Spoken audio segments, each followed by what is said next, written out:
Well, who better to tell us about the future of the tiger in India than Dr. S.P. Yadav, Member Secretary of the Tiger Conservation Authority, who's been very, very closely involved with Project Tiger and playing an important role in saving the tiger.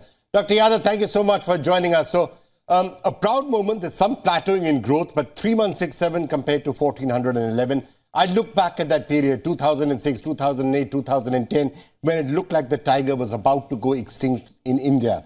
The campaigns and the efforts that people have put in, it seems that the situation is much better now. Yeah, thank you, Vikram. It's definitely a remarkable turnaround because tiger population is still endangered at the global level. The tiger population in several countries is going down. In some countries, it is either stable or almost extinct. So the achievement of India is definitely praiseworthy. All right, sir. Now, when I look back to that period, 2000 to 2010, when we were doing the Save the Tiger campaigns and things like that, it was very clear that what was leading to the immediate crisis were poaching gangs. Panna, Sariska, poaching gangs had wiped out all tigers out there. Is that under control now? Have the poaching gangs, the organized poaching gangs, have they been tackled? You are right. We lost all our tigers in Sariska Tiger Reserves way back in 2005, and the same thing was repeated in Panna. We lost all our tigers in 2008. But this Sariska Tiger Reserves debacle was kind of eye-opener, and the government of India appointed as task force, and our Wildlife Protection Act was amended. And then the this saw that creation of National Tiger Conservation Authority and Wildlife Crime Control Bureau, and things have changed a lot from that time. Now the poaching is very, very controlled. There is very, if you compare the past with the present, I would say that poaching has gone down in our country. In fact, in our country, the poaching takes place not because there is demand in our country, but demand exists in other consumer countries. That leads poaching in India. So, but the situation is satisfactory now. But I would say that poaching is still the biggest threat. We cannot be complacent, and we cannot. So we need to be smarter than poachers. So poaching, you're saying, is somewhat under control, although we have to be watchful. The other challenge at that time when the tiger was in crisis used to be the question around forest guards. There weren't enough forest guards.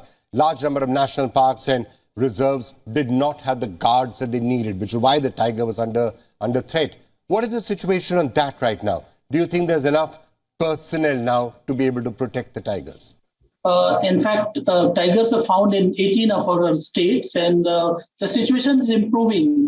But I won't say that it is satisfactory. Many states, they have done fresh recruitment and the positions are filled, but many states, they are still coming up with recruitment and still they are filling their seat. But the government of India provides generous support to the state government through the ongoing centrally sponsored scheme of Project Tiger.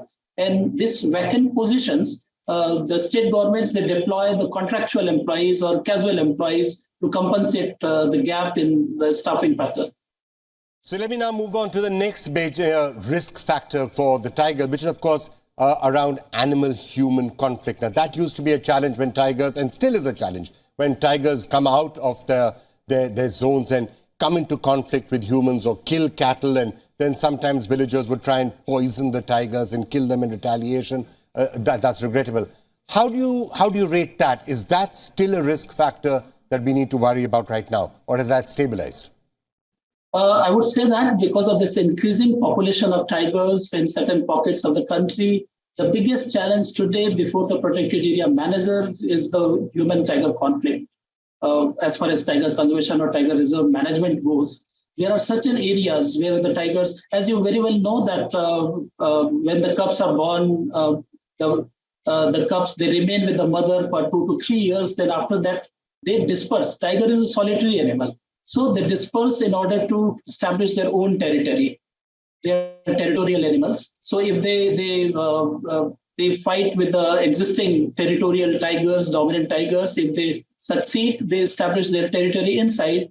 If they don't succeed in that fight or struggle, they move outside. That's why we need the corridors. Once they move outside, seldom it happens that they stray into the human-dominated landscapes and conflict takes place.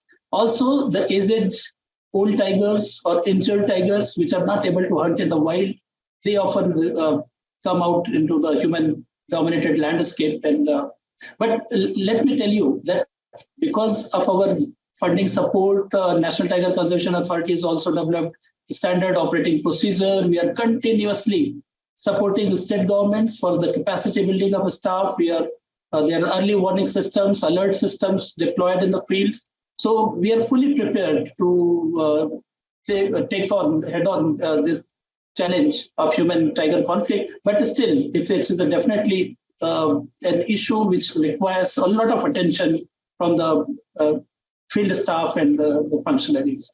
And technology is helping a lot in tackling human-tiger conflict. So there would be two possible ways of doing that then, right? One is the natural migration of tigers, which would require corridors. So as tigers become heavily populated in one particular area, they can move from high density to low density areas through wildlife corridors. That's one option. Second option is to do, for example, what's been done with the cheetahs, where you actually, tranquilize a tiger and then move the tiger to a completely new location. Which of the two do you think you're going to be trying, or will you try both? So you are absolutely right. It's not that either of one, it's both. Through corridors, the natural dispersal of tigers takes place. But if you see the Sariska and Panna, we were the first in the world to successfully reintroduce tigers here.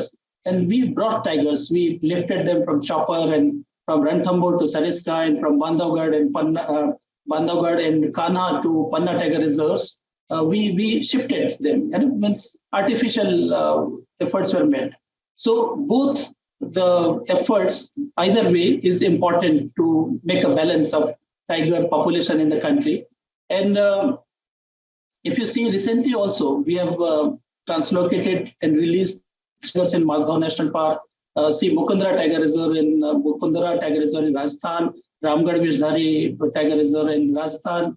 They were density was very low. We translocated tigers from Ranthambore, where population is increasing, to Ramgarh Vishdhari and Mukundra. And similarly, on the western part of Rajaji, we brought and translocated tigers from Corbett Tiger Reserves. So besides the natural dispersal of tigers through corridors, we are supplementing, augmenting tiger population through these means using technology and all scientific monitoring of the population. Well, Dr. Yadav, thank you so much for joining us, and let's hope all your efforts continue to be really, really successful and that these wonderful animals do thrive. Thank you for being with us.